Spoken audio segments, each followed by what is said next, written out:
I stream both on YouTube and Twitch, and I kind of just use YouTube as like an ad-free type way of doing it, which is probably the smartest way of doing it.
forget how much of a banger that is. Let me put this up here. Where did it go to?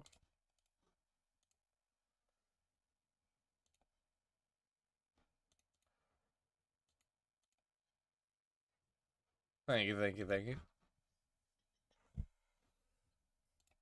Just trying.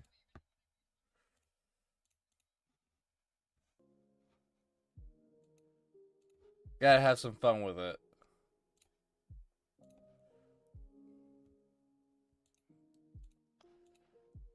Okay, I think I know. There we go. Let me put a link to your Twitch here so that my people can know. I have a couple of people in my community who don't know who most people are. I don't really tell them. I tell them like the person I'm interviewing, and then if you get to do stuff with it. Pressed it again. Mute it because I don't want to actually play anything. Here's that one.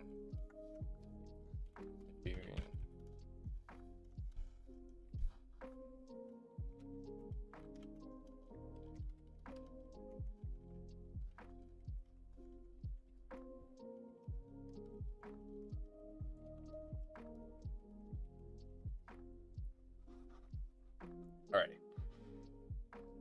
Let me pin that one. Alrighty. Alrighty. Sorry about that. No, I'm not fully used to this again. Alright. Welcome to the Tao Show.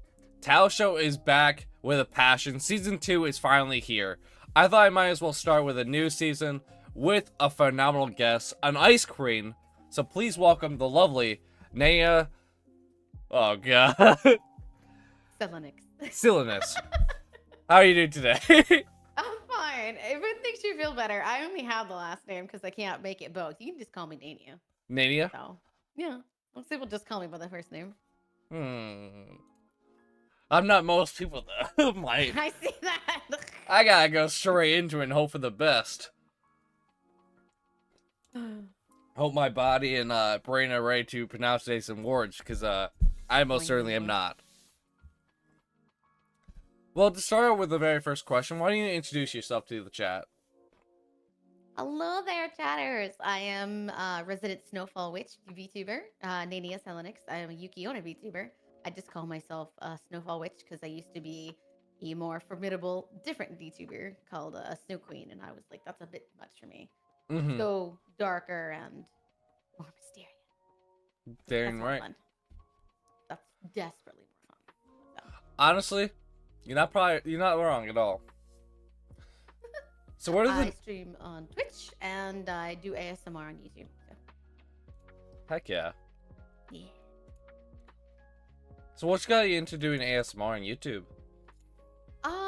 Well, my community had asked me in the past to do it, and I thought they were just joking because they were like, "Oh, I'd love to hear," and I was like, because I've done ASMR streams on Twitch, which didn't do great, which is weird because a lot of people say that ASMR is the easy button, which it's not, but whatever.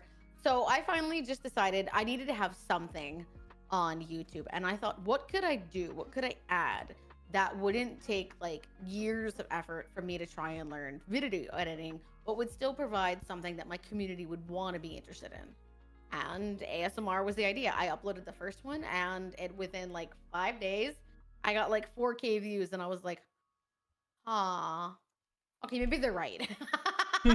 So I've stuck with it, and I figured out that you could do like scripted roleplay, which is something that I'll be real, as a writing major, you tend to sometimes find forums and do writing, but this is a way to do it and be a little less juvenile with it in some ways. So I thought this will be fun. I can use the voice acting that I feel I've wanted to tinker with and provide something that people actually want. Sleep aids, that kind of stuff. So, you mentioned voice acting. Are you planning on going to become a voice actor anytime soon? Like, try and voice act in like a game, like a Genshin Impact or something like that, in the near future?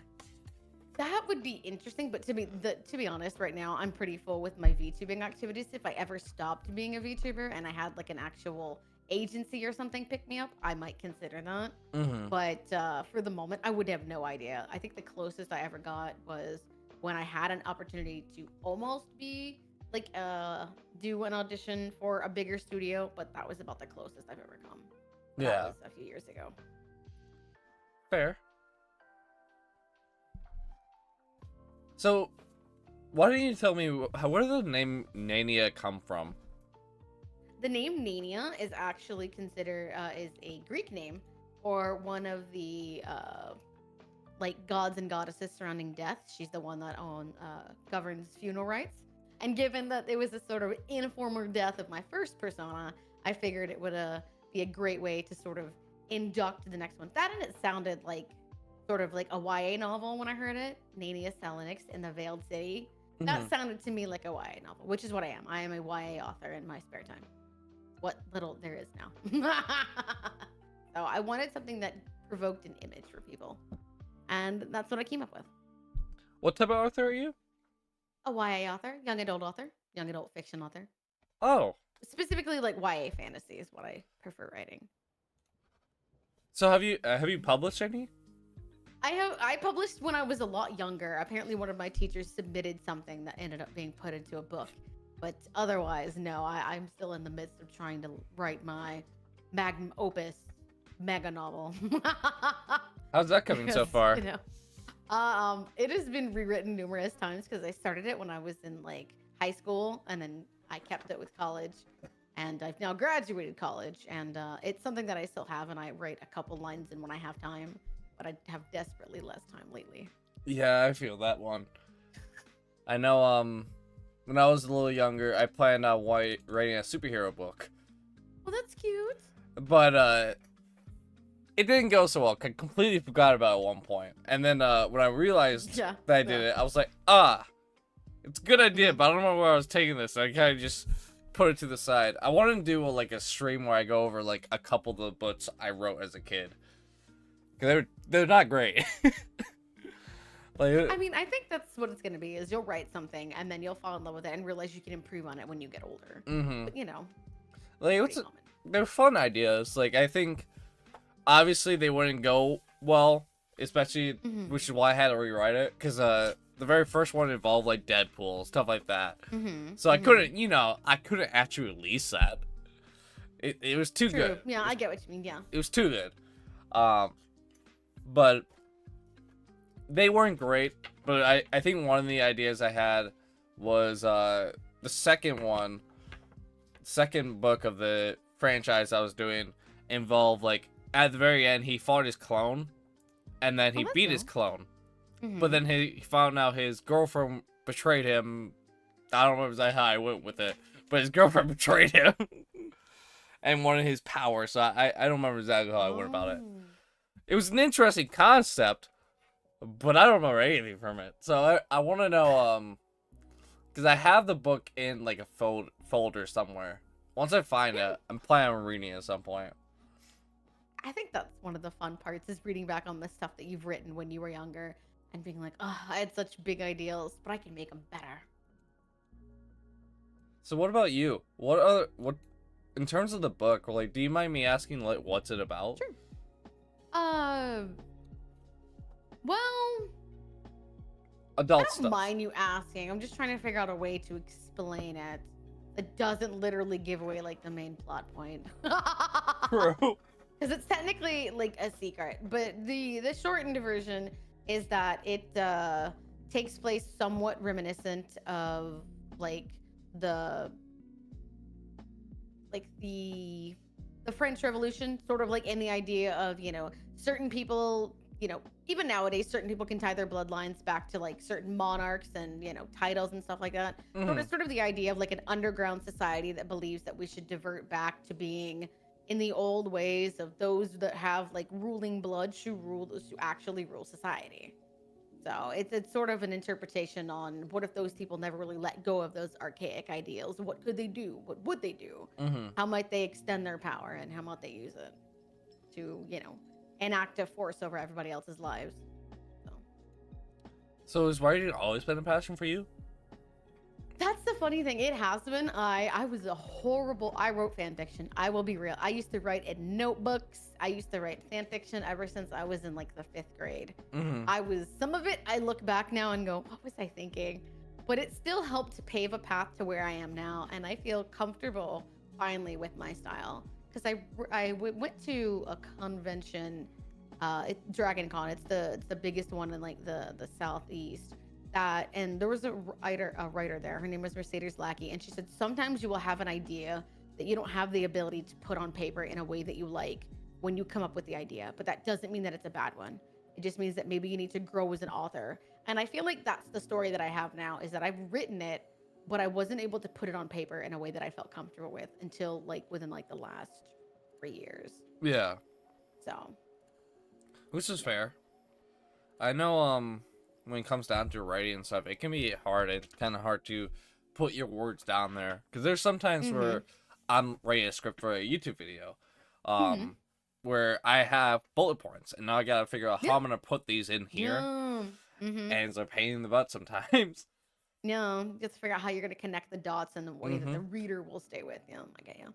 That's always been one of my biggest troubles in terms of YouTube and streaming. It's just whenever I make like a bullet point, it's hard to connect this stuff to without making a stupid point or a stupid joke once in a while. Because I usually have like a stupid intro that gets people interested because it makes them laugh, and I gotta keep them invested all the way through. But darn, it's hard. I think it can be, but I think that for some people, it's not necessarily about what you've written, but the passion with which you write it. Because I've read some bad writing. I'll be real. Everybody's read some bad writing. They've probably written some bad writing. But if you can feel the passion that the author was trying to put on there, you're willing to see their vision through because they're clearly committed to one. I most definitely am not the greatest of writers. I think you've done so far. So well so far. I try.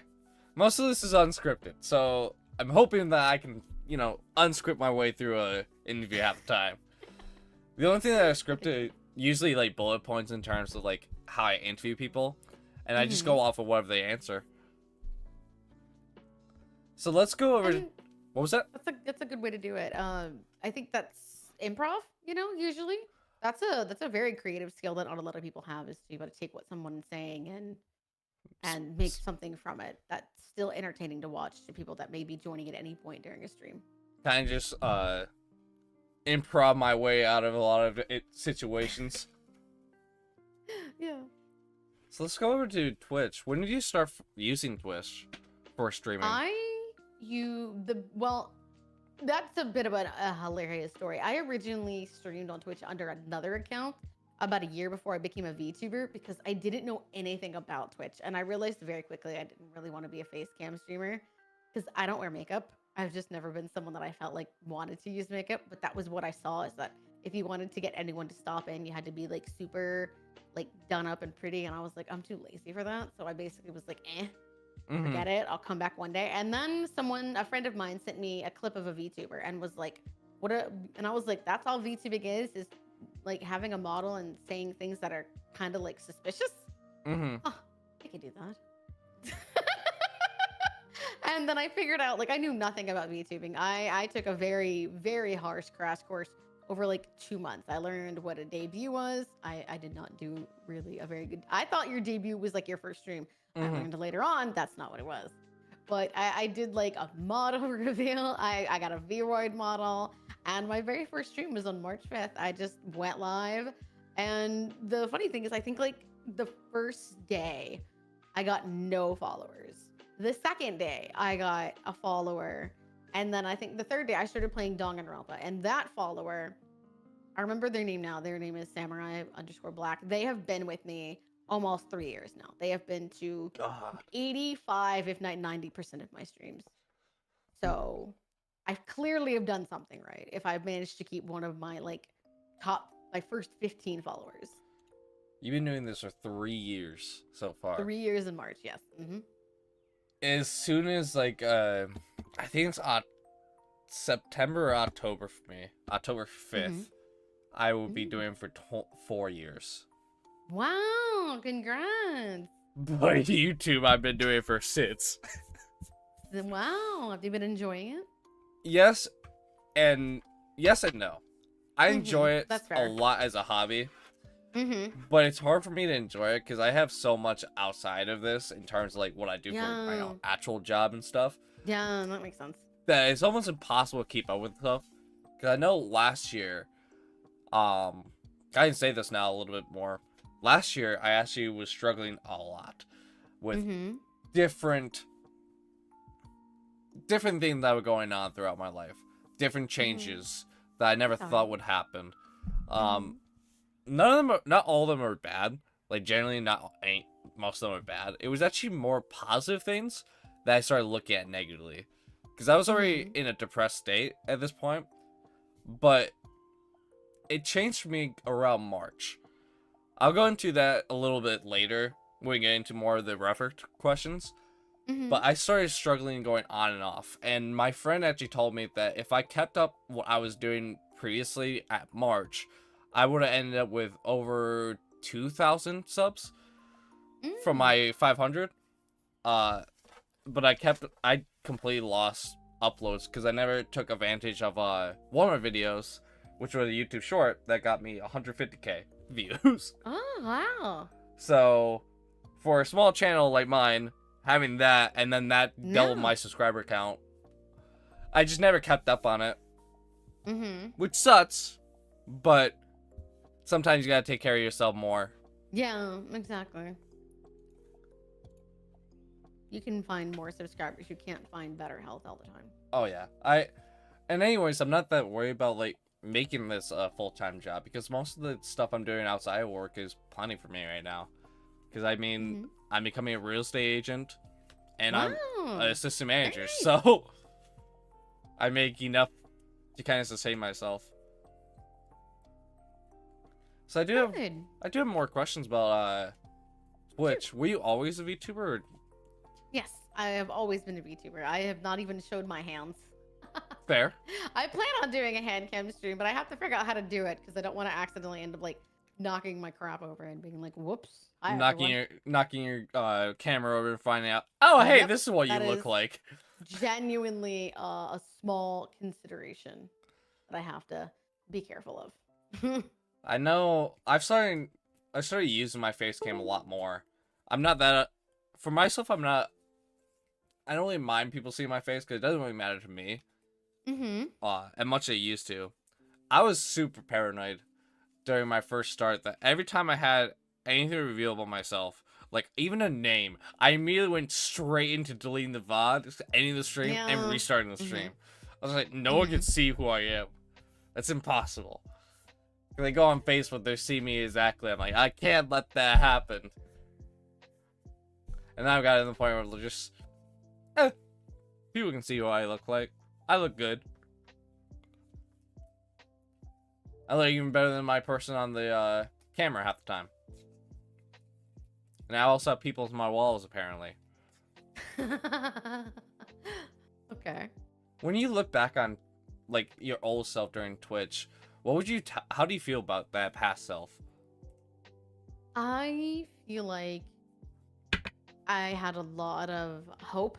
And I'm not necessarily saying that in a bad way, as in I don't have any now. But I do think that as you start to make VTubing a business, you see some of the things that you don't necessarily enjoy about it. And you're sort of desperate to not let them become a part of you. Because it sometimes seems like they do become a part of other people. So that's what I'm currently trying to avoid is I part of the reason that I made a new VTuber and I rebranded was to get back the hope I had when I started. Because I had the wrong ideas about VTubing when I started. I made a model that I thought other people would like, not that I would like. And I avoided certain content and certain things because I thought that they would make me more palatable to other people. But I realized that my community wants me to be all of myself and not just pieces of myself. So it's been difficult to sort of deal with the past and the mistakes that I made in regards to the way that like I handled my content and the way that, I handled what I felt people expected of me versus what I could actually do. Because I felt like if people had an expectation of me, I was obligated to match what they needed. Yeah. When in reality, I didn't. I needed to put myself first. And that is perfectly fair. I I fully understand that aspect of it is trying to rebrand to keep yourself feeling Hmm. keeping that hope. But I think that's the joy about doing YouTube, Twitch. There I like to use this phrase a lot. Uh I believe Master Oogway from Kung Fu Panda once said Mm. that there are no mistakes, jump Padawan. So there to me there is never a mistake. Everything Hmm. that has happened throughout this your time on Twitch happened for a reason, and you're getting to the point where you're able to do stuff like this pretty well and keep yourself afloat for the most part. But you brought up like an interesting point about VTubing. What are Hmm. some of the pros and cons you would say about VTubing? I think one that is both a pro and a con is the community. Is that unfortunately, in some ways, it can be seen very much like a monolith that we all necessarily view things the same way. And I do think that VTubing holds a lot of promise as still a new medium. And there are a lot of people that are willing to share their information and share their insights and connect. But at the same time, there's a lot of people that are willing to use those that openness that other people have Mm-hmm. and sort of use them to step over others, and that a lot of people kind of feel like VTubing does have a sort of high school mentality. And I don't necessarily think it's specific to VTubing, in my opinion. I think it occurs anywhere in any sort of niche community, which in some ways we're not that niche, but we are in some ways too, because Yeah. we do use a digital media as our base cam. But I do think the problem is that a lot of VTubers get confused with the idea of what it could.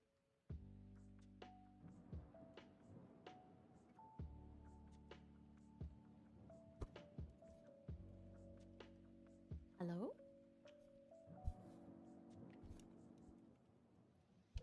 Did you hear me? Give me just one more. My entire internet died. Oh, it's okay. I thought it was on me. I was like, did my internet die? No, my entire internet passed out. It's fine. It happens. It happens. It literally didn't need to like get up and run Yeah. because she's pulled down my internet box before and likes to play with the cables. Mm-hmm. I have it like bolted to the wall right now, so she can't pull it down. It doesn't mean she doesn't try. I think I pulled up the stream on another end and immediately just like, hey, guess what? Actually, power. Me? Mm-hmm. Uh. So I'm over here just trying to hopefully get everything back up and running. Alright. Everyone hear me? Everyone, are we back? Someone said it was buffering, but it's fine now. Yeah. Mhm. Let me delete some tabs real quick. Dude, I see people with like 50 open, and I'm like, how do you do this? How do you Uh, know what you have? I had like 20 open. Oh my goodness. I keep regularly maybe about 7, 8 sometimes. That's about it. I think for me, the only reason I have so many is generally just because I have nothing better to do half the time, and I have so much I gotta kind of go Mm-hmm. over, which is kind of hard Mm. not to. Oh yeah. Especially now I'm doing D&D stuff. Oh, that's cute. I want to ask about that afterward. Okay, that's cute. Yeah, of course. No, I'm starting I'm DMing a group here soon about the Shield Hero. Mm. I have a very No, that would be interesting. I have a couple interesting ideas. So one is pretty much gonna be whether the Cardinal Heroes, and the other one is we're the Adventurers of the Cardinal Heroes. Mm-hmm. We can get into that later. So what was the thing we were talking about before my internet decided to crash and make me go into panic? What I got from VTubing, and I was just talking about how VTubing promises a lot, and I think when people are unable to sort of capture Mm-hmm. that sort of lightning in a bottle effect that sometimes VTubing can have if you get the right thing to go viral or otherwise, they tend to get you tend to have one of like a couple of archetypes of the way people either people just accept it and continue on the grind and try to grow in their own way, or you get people that are more comfortable sort of stepping on other people. Yeah. And it's something that I've noticed, especially in VTubing, is like when you take other people's model designs, when you copy other people's posts, when you use people, get like raids from them, try to like nuzzle up to bigger creators. All Mm-hmm. of those things happen. And it's unfortunate that it seems like not a lot of people do it, but it's enough, and it's kind of so openly shameless when they do it that you kind of wonder like why are you so desperate to like get ahead of us when we're all trying to do the same grind. We're Mm-hmm. all trying to make the same climb. We should be more respectful of one another, but people are like, I'm gonna do what I'm gonna do. I think So I think when I first started this series, I was so excited about it, and it was so hard to reach out to a couple people. And one couple of my friends who I called friends at the time, I still do. Um, I was just like, "Oh, this seems not this should be alright, right?" And I asked them to do it, and they told me that's actually kind of rude. Like, oh fuck. And then when I realized that it was not what I should be doing, I stopped doing it because there was no reason for me to do it. And I've gotten to the point where I have like a friend talk to me about like, oh yeah, this person's interested in this. I'm like, wait, what? And then I had to get in contact with them somehow. So I have them mm, just tell me, hey, tell them to DM me. I had hmm that happen with the D&D stuff actually, and a couple of times with this, where someone I didn't know at all, um, actually won beyond, and apparently they were bigger, and I had no idea who they are. So I do my own research on them before that, and actually have like a proper call with them beforehand. But it turns out to be a blessing in disguise because now I'm friends with them, which is there you weird. go. I think there's a lot of things that are weird when it comes down to it. I know for VTubing, one of the biggest cons I always hear is about the community itself sometimes, because the community is so loving but also so shut. That's all I I've agree. that's what I've heard so much. Because I I know would agree. I forget who it was when I first asked one of these questions, and he said that pretty much if you're not a VTuber, some VTubers will not allow you to do anything with them because you're not a VTuber, which is weird to me because at least in my eyes, if I wanted to grow on like a platform, my growing wouldn't just be just a VTubers, because you might will grow there, but if I grow into like other fields, like hey, maybe I'll get into this type of field, this type of content that people make. Mm-hmm. So I'll play like a game with Moist Critical, say like that. If you're like to that, that's gonna get you a little more popular because you're playing with someone like a Moist instead of just keeping Mm-hmm. yourself in a group. So I always found weird because I'm a PNG tuber technically, but I started Mm-hmm. showing my face. I do these things with VTubers, and it just I like doing it just to make more friends because generally that's all Mm-hmm. I care about nowadays. It's just the more friends I can make and the more joy moments I can have with people. That's all I care about. Like this YouTube growing stuff, I can care less if I get anywhere because Mm-hmm. like I mentioned beforehand, like quite literally, my job is more than sustainable for myself. But I want to have a hobby that I can enjoy and not just Yeah. feel like a job, because that's what this is an escape for me. Mm-hmm. And everyone should have something like that. But once again, when it comes down to VTubers in the community, you can have some people come in randomly and ask them really sexualizing things, rude comments. How do you usually deal with those? I am still not the best at dealing with those because, admittedly, I have had some of my mods be sexually open towards me. To be vague about it, because it's not necessarily a secret. I've talked about it on this stream before. Mm-hmm. I did have a mod have an issue with their own relationship that for some reason bled into the community, and it led them to like needing to take a step back, and I was like, that's fine. Mm-hmm. But unfortunately they ended up having, because they were very, trying to figure out a nice way to put this, interested, enthusiastic by me, and so in a way to, as they said, earn my trust, they doxed themselves to me. Mm. And I realized that I was unequipped to deal with this kind of thing. So I reached out to my closest male mod and I said, I don't know how to handle this. I feel I may have misstepped in trying to just be nice, And now I have someone being very uncomfortable, and I can't get them to understand why this is uncomfortable. So I Mhm. think, and I've been to therapy about this, is that apparently my therapist says that I put myself as the lowest factor in any equation. I will put other people's feelings above my own Mhm. and try to make them feel comfortable at the detriment to my own comfort. And it's never, I don't know if that's ever going to get better. She says it's one of the good, worst things I could have because it Mhm. means that you're accommodating people, but you also tend to let yourself get pushed into a situation when you finally do, or just like you tend to act like, you know, like I'm not comfortable with this. Like she's like you kind of spiral and just like nope, nope, nope, nope, nope, Mhm. not doing this.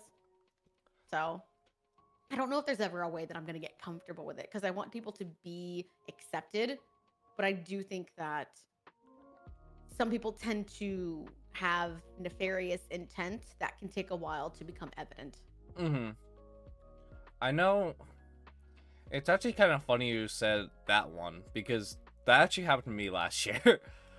So, It's weird how everyone has a story or several stories. so the thing is, when it comes down to me, I was on the other end, not on your Mm. end, but the other end. But it Mm-hmm. wasn't like me going into like anything like too personal. Mm-hmm. Um, but I won't say who it was. But if you at all caught up with me and knew who I collabed with a lot at the time or talked to at the time, you know who it would be. Um, but there was one person I was getting to know a lot more. During I gotta take you all the way back to 2022 of Mm-hmm. October. I was going through one of the hardest times of my life because I had someone extremely close to me who was like a little sister to me pass away. Mm-hmm. On top I'm of sorry. some other memories that were rising from my past. Mm-hmm. And because of that, there was three people in my life who kept me going. Um, at the time, well, four. My best friend was there too. I guess I can't forget about him. But that's Thomas, my real life best friend. But it was Too Spooky and the anime dude. Those are the two people I can say for sure who kept me going because they kept on inviting me to play Apex things. They didn't even know what was going Mm-hmm. on, but they kept on inviting me to play, and that boosted up my mind so much. And then the other person was the person I developed a crush on because I Mm-hmm. loved their streams. I loved the vibe I was getting from them, so I was always in the chat. And at this point in my life, I always thought I was asexual. I never had feelings for Oh, people, yeah. Mm-hmm. because I had a very bad experience a long time ago that I won't even get into because that's another long story. But 7 years ago, I had an issue that maybe become more asexual because I couldn't develop Mm-hmm. feelings for anyone. Yeah.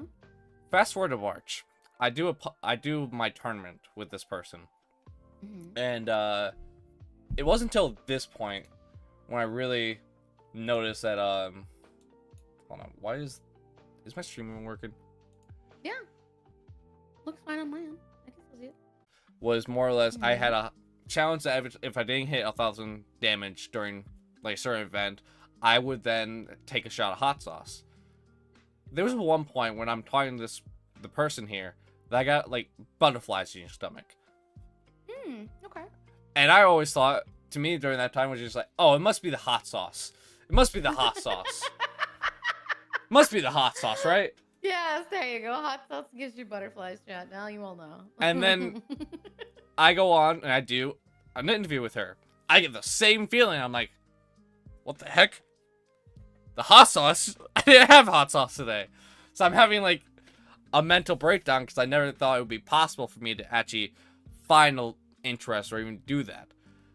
And then it wasn't until a couple days later I was talking to one of my friends named Dashian about it, who brought it up to me that I might have a crush on this person. I'm like, no, that's impossible. Impossible. Wait, no, we don't do that here. That's impossible. And then lo and behold, it was true. I did have a crush on someone. And my brain went cattywampus. Because I was already feeling depressed. And that just boosted that up ninefold. Of like, you'll never be good enough type depressed. And then it finally came to the point where I was just like, I needed this to stop. So I developed the courage to actually confess to the person, knowing that my friendship would be ruined because of it. Mm-hmm. Obviously, I got rejected. So, Mm-hmm. but I worked it up. I'm saying I know this is gonna be awkward, and I apologize, but I wanted to tell you how I've been feeling lately, and that I really appreciate you. I flat told her that no matter Oh. what, like genuinely, I appreciate you for showing me that there is hope for this type of thing for me, that I can actually feel this way, and I haven't felt that way about her in a while, so I kind of was able to get over it because of it, which was so helpful.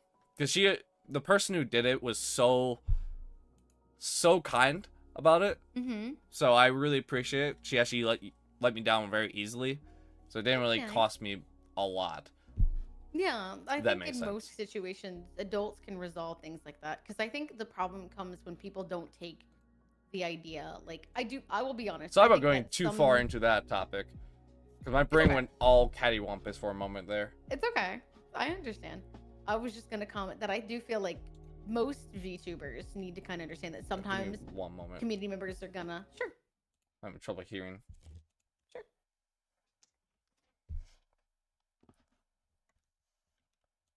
Let me see. Okay, I'm gonna take a quick 2-minute break to see if I can figure Sure. out the issue on Twitch. Sure. Because No my worries. Twitch started to crash. I'm hoping I'll instantly crash YouTube. If I do, I apologize. Okay, this